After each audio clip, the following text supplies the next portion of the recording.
இவங்க அஃபேர் வச்சிருக்கேன்னு சொன்னாங்க இல்லைங்களா? அந்த பெர்சன்.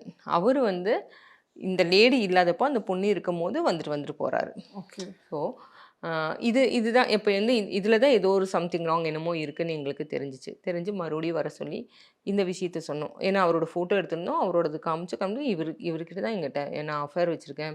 பட் நீங்க இல்லாத டைம் இவரு ஏன் வராரு உங்க பொண்ணுக்கும்? இல்ல மேடம் எனக்கு அது தெரியவே தெரியாது.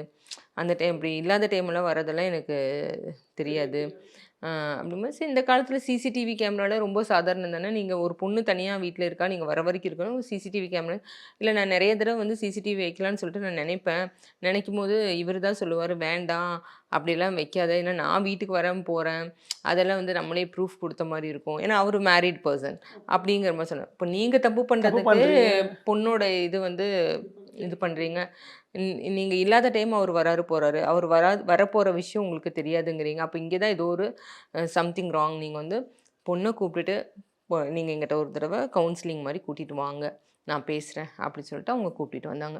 அப்போ கூப்பிட்டு வந்தது தான் அந்த பொண்ணுட்ட டீட்டெயிலா எல்லாமே நாங்க பார்த்தது, இது பண்ணது எல்லாமே தெரிஞ்ச விஷயம் எல்லாமே சொன்னோம். ஸோ ஏதோ ஒண்ணு ஒண்ணு சுத்தி நடக்குதுன்னு சொல்லி தெரியுதும்மா. நாங்க இது எல்லாமே பார்த்தோம். உங்களுக்கு அவர் ஏதாச்சும் டிஸ்டர்ப் பண்றாரா? என்ன ஏதுன்னு சொல்லி கேட்டப்போ தான் அந்த பொண்ணு சொல்லுச்சு.